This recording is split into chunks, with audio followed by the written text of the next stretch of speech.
Olá, meus queridos alunos, meus amores. Olha, vê só, como foi a prova de vocês, tá? Eu vi que algumas pessoas questionaram, né? Mas aí, gente, a prova, eu não corrigi ainda, tá certo? Vou dar uma olhadinha nessa prova ainda de vocês. A prova era muito argumentativa, né? Vocês iam colocar aquilo que vocês achassem que seria da forma que vocês entenderam, tá certo? Então, assim, claro que eu vou ler as questões, mas é uma prova onde vocês iam colocar aquilo que vocês entenderam. Não era nada de pergunta, não. Era mais para vocês falarem aquilo que a gente conversou um pouquinho na nossa sala, ou nas nossas aulas online, tá? Então não se preocupem, daqui para quinta-feira eu estou entregando para vocês essas notas, tá? Eu vou ler com calma para poder a gente corrigir. Bom, vê só, hoje a gente vai falar um pouquinho sobre a mudança no perfil demográfico da saúde, tá? Por quê? Existe uma transição patológica, né? Antigamente a nossa população adoecia de vermes, morriam por infecções parasitárias e hoje a nossa população morre mais com hipertensão, diabetes, né? Doença pulmonar obstrutiva crônica, enfisema pulmonar, problemas renais associados com outras comorbidades. E aí a nossa população, ela vem envelhecendo. O que é isso, Antônio? O que tu quer dizer com isso? Eu quero dizer que a nossa população, ela tem um tempo de vida maior comparado com antigamente, né? E de outra mão, as pessoas estão tendo menor quantitativo de filhos. Isso faz com que a base econômica diminua, porque eu estou tendo pouca geração de crianças, e a base superior aumente, eu tenha mais idosos. Isso é nítido, bem política falando, já que eu estou falando de saúde pública, a reforma da Previdência. Qual o objetivo da reforma da Previdência? Por que mudou a reforma da Previdência Social, né? Porque a gente está vendo que a gente está tendo um grande quantitativo de idosos, pessoas se aposentando e poucas pessoas na base trabalhando. Porque quem paga a aposentadoria é quem está trabalhando na base. Então o que é que eu faço? Se eu estou tendo poucas crianças nascendo, se eu tenho poucos jovens trabalhando, eu não posso aposentar esse pessoal cedo. Eu tenho que colocar esse pessoal para aposentar mais tarde. Porque justamente para poder ter dinheiro para poder pagar a aposentadoria. Claro que eu estou falando de aposentadoria, mas trazendo para a saúde, a gente vai ver que a nossa população está envelhecendo muito mais tempo. Está ficando muito mais tempo viva. E aí as doenças, elas vêm surgindo de forma diferente. E o padrão de doença, ela vai modificando com o tempo, tá certo? Então veja, no último ano, né, nos últimos anos que a gente tem de visibilidade, a gente vê que o padrão reprodutivo, ele vem modificando.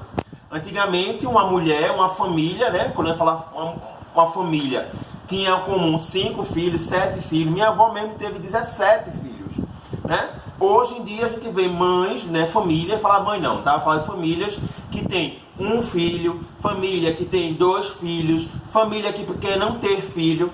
Então o padrão reprodutivo vem modificando, o uso de anticoncepcional, as informações vêm mudando, e aí a estrutura da população ela vai modificando. Por outro lado, a mortalidade, né, infantil, a mortalidade precoce diminuiu, então eu tenho poucas crianças morrendo na primeira infância, tá? Vivendo mais, isso é muito bom. E a expectativa de vida ela aumentou. Então, se antigamente a expectativa de vida do brasileiro era até 50 anos, hoje a gente vê que a expectativa da gente é de 75 anos, 85 anos. Então a gente tem mais idosos. A nossa população ela vem envelhecendo mais, em maior quantidade. E aí, como eu já falei para vocês, a taxa de fecundidade ela diminui, tá? Justamente na década de 60, a mulher que tinha em média de ter um grande quantitativo de filhos, ela vai diminuindo ficando 2,1 filhos por mulher. Então, se antigamente, como eu falei, era comum a mulher ter 17 filhos, 18 filhos, 5 filhos, né? Hoje diminuiu. Ah, Antônio, Bolsa Família. Gente, vê só, vamos ter cuidado com esse discurso, tá? A gente tá falando de saúde coletiva, então é muito importante a gente pensar no que a gente tá falando. Estudos mostram que mulheres que recebem Bolsa Família diminuiu também a taxa de fecundidade, tá? Então, essa visão preconceituosa que algumas pessoas têm de dizer que a mulher ou que a família está tendo mais filhos para receber Bolsa Família é altamente equivocado, tá bom? Então é muito bom, é importante nós, como profissionais de saúde, ter cuidado com esse discurso. Outra coisa também, né? Essa mudança, não tem mais resumo, né? Essa mudança, né, de envelhecimento vem acontecendo nos países que estão em desenvolvimento. Porque o que acontecia? Os países ricos, por exemplo, países da Europa, os países do Oriente, tinham muitos idosos e poucas crianças. E nos países que não eram desenvolvidos, tinham pouco adulto, pouco idoso e muita criança. E aí, aqui eu estou mostrando para vocês justamente o perfil, né, demográfico do Brasil. A gente vai ver aí de 2013 a previsto de 2030. Então veja, aqui embaixo, gente, é justamente o quantitativo de crianças que nasceram. Aqui em cima, o quantitativo de idosos. E aqui no meio, a faixa etária. Veja que em 2013 eu tinha pouca criança, eu tinha muito jovem trabalhador, muito adolescente, muito jovem, muito adulto, e eu tinha aqui um menor quantitativo de idosos. Do lado vermelho eu tenho mulher, do lado azul eu tenho homem. Em 2020, isso aqui é uma revisão do IBGE, Instituto Brasileiro de Geografia e Estatística. Veja que o quantitativo de crianças aumentou e o quantitativo de idosos também está aumentando. Já em 2030, veja que a tendência da quantitativo de crianças é sempre diminuir, certo? É sempre tentar diminuir, ficando completamente mais idosos em cima e menor quantitativo de crianças embaixo. Isso é bom, né, por um lado, porque mostra uma evolução em saúde, mas também é ruim por outro lado, quando você pensa na questão política do país, tá? Então, países desenvolvidos, como o Brasil é um país desenvolvido, a gente já saiu já da margem de ser um país subdesenvolvido ou país em desenvolvimento, tá? A gente vê que existe essa mudança nesse padrão. Antônio, né, o que é que determinou, o que é que levou a essa mudança social, essa mudança demográfica, a uma mudança na população? O que é que levou isso? Primeira coisa, gente, a urbanização, né? Então, a sociedade ela foi se urbanizando, foi criando condutas sociais. Outra coisa é a inserção da mulher no mercado de trabalho. A mulher se torna mais dependente. Ela deixa de ser apenas uma pessoa que vai procriar. Ela passa a ser passa a ser autônoma da sua condição econômica. Então a mulher agora, ela sempre quis, né? Mas aí você tem a mudança do padrão dessa mulher indo mais para o mercado de trabalho. Você tem o padrão da mulher que ela ela prefere diminuir o quantitativo de filhos ou ter uma estabilidade econômica melhor ou mais fácil para poder trabalhar e ter sua independência e dar conta do seu filho, tá, gente? A mulher que ela não quer mais ter filho, a mulher que não quer ter filho, né? Então isso também influencia. O custo que tem a reprodução. Então, antigamente a família, né, quem tem filho sabe o quanto é caro criar um filho, escola, alimentação, né? Então, não se tem mais, às vezes a família não tem mais condições de ter 5 filhos, 7 filhos, prefere ter 1 ou 2, tá certo? E os fatores inibidores da fecundação, como o uso do códon, né, que é o preservativo, o uso do DIU, né, a inserção do uso do diafragma, né, todos esses típicos de métodos anticoncepcionais que são inseridos no modelo social, tá certo? E claro que isso aqui está muito associado com a saúde. né? Se eu previno a fecundação, se eu previno as infecções sexualmente transmissíveis, se eu oriento essa família a se prevenir e a não ter tantos filhos utilizando os métodos anticonceptivos, a gente tem uma mudança nesse padrão. E uma coisa muito interessante, gente, não sei se vocês sabem, mas a igreja ela é contra o uso de preservativo, o uso de métodos anticoncepcionais, né? Porque a igreja, aquilo que eu falei para vocês, né? A influência da religião na saúde, né? A igreja católica, ela leva em consideração que o ato sexual ele é para fecundidade, ele é para procriar, ele não é para ter prazer, né? Então isso é um dos limites da religião que influencia muito na saúde, né? A mulher ela tem que usar preservativo, né? Ela não pode usar preservativo, porque a relação sexual não é para prazer, né? A relação sexual é para procriar. Então a igreja ela bateu muito, e ainda bate muito acerca do uso do preservativo, tá? E dos métodos anticoncepcionais. Bom, e aí o que acontece, né? Com toda essa mudança, gente, a população do Brasil ela envelheceu, né? Então a gente tem um quantitativo maior de idosos, a doença social ela muda, ela deixa de ser doenças infecciosas e passam a ser doenças que vão estar inseridas em todo o contexto reprodutivo, social, dinâmico dessa sociedade. Então isso é uma coisa muito importante que a gente não pode esquecer, essa mudança no padrão. E aí, com essa mudança no padrão de vida, né, esse prolongamento da vida, né, esses idosos que estão vindo mais, essas crianças que não morrem mais. E a gente, criança, né, antigamente aqui no Nordeste, a gente tinha muita morte infantil. E amanhã, viu, Jaqueline? Amanhã a gente vai começar a aprender a fazer cálculo de incidência, cálculo de prevalência, né? Como calcular essas taxas, tá certo? Amanhã vai ter cálculo, viu? Viu, Jaque? Nada de aperreio, viu? Vamos com calma que a gente vai conseguir. Então, veja. Então, com essa mudança do padrão social... Oi? Você ao vivo? Não. Gravado. Renata aqui perguntando. Olha, vê só. Esse padrão social, né? Essa mudança que a gente tem nessa sociedade faz com que a prevenção, a reabilitação, a estruturação desse indivíduo na sociedade seja diferente, porque minha sociedade, gente, ela está envelhecendo.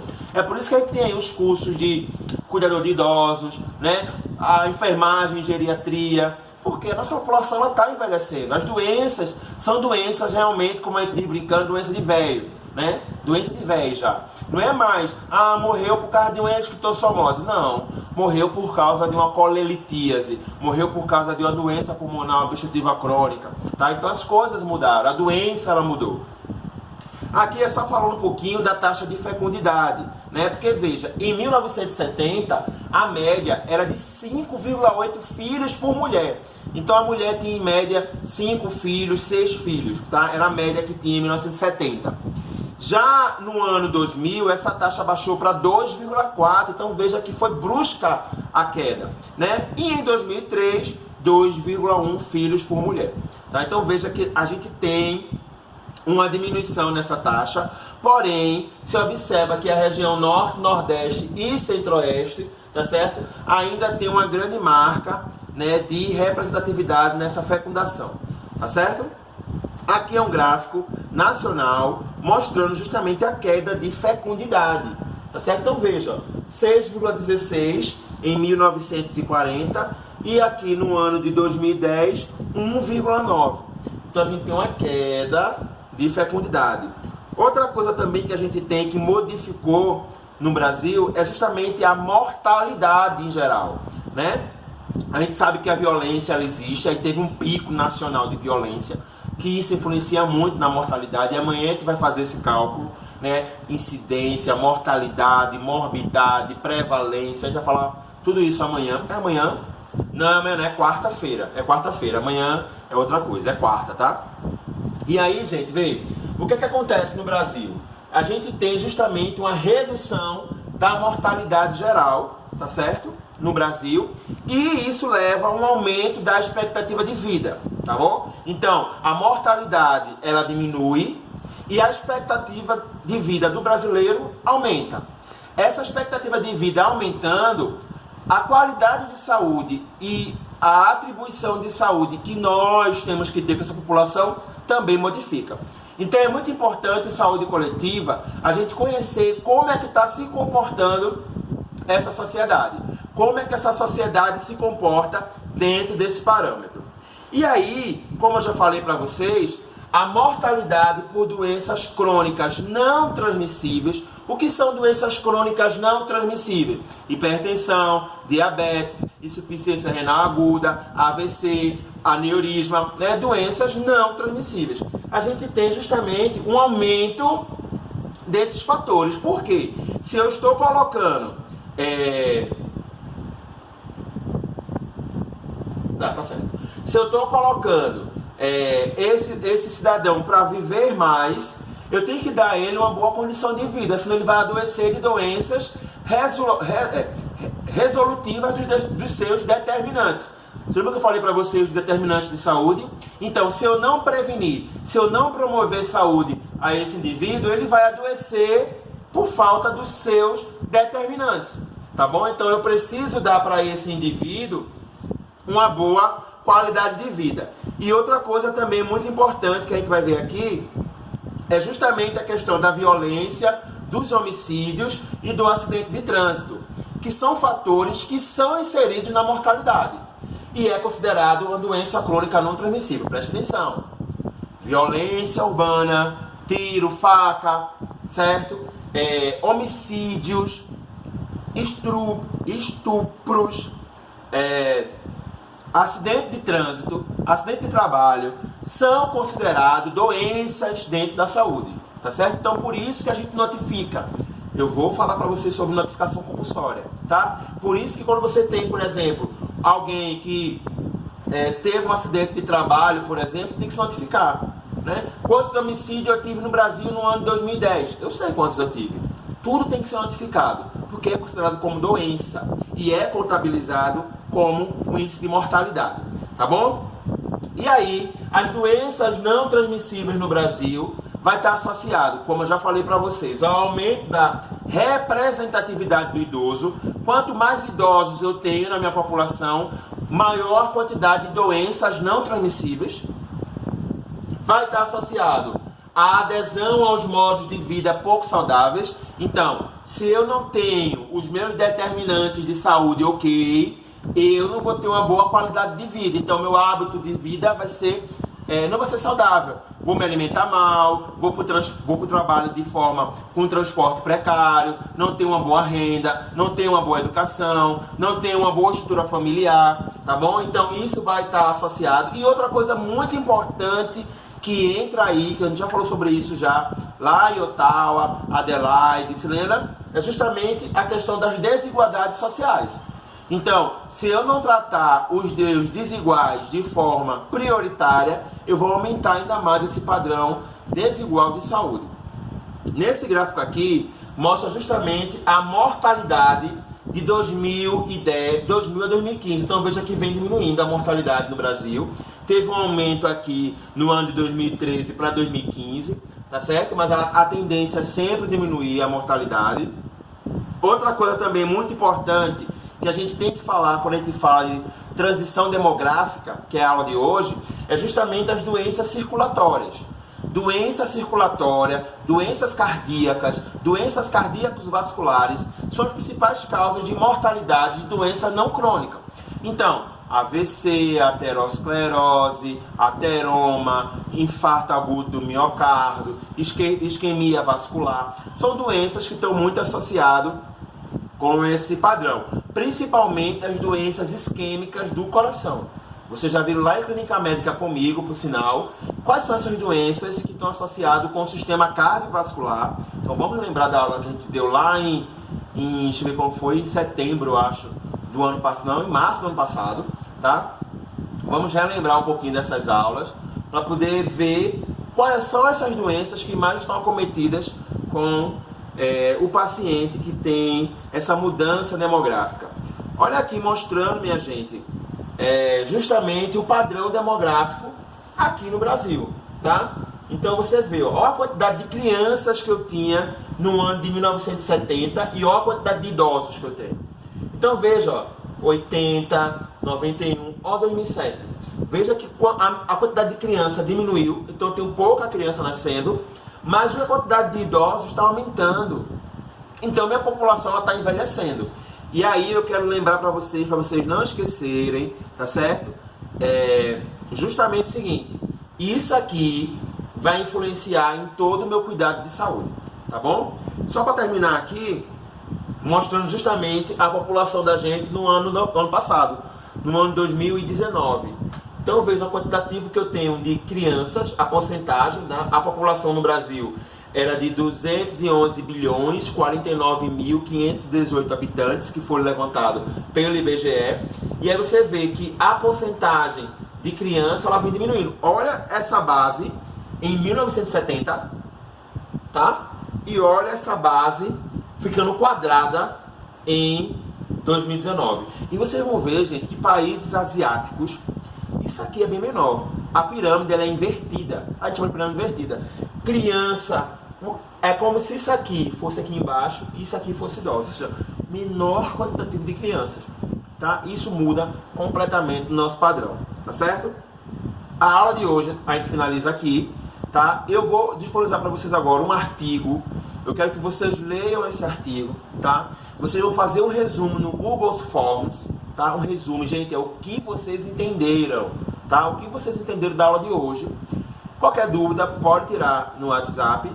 E se as dúvidas persistirem, a gente faz o nosso encontro lá no Zoom para a gente finalizar tudo isso, tá bom? Então a aula de hoje justamente era essa. Eu queria mostrar para vocês que a nossa população ela mudou, tá certo? Eu tenho o maior quantitativo de idosos, o menor quantitativo de crianças. Quais são esses fatores? Mulher no mercado de trabalho, urbanização, o uso de preservativo, de métodos anticoncepcionais e a família querendo ter o menor quantitativo de filhos. O que é que isso vai levar? Vai levar uma população mais idosa, vai levar doenças mais associadas com os seus determinantes e aí eu preciso realmente intervir o máximo possível nessa população. Ok, até aí, beijo pra vocês e a gente se vê daqui a pouco no WhatsApp, tá bom?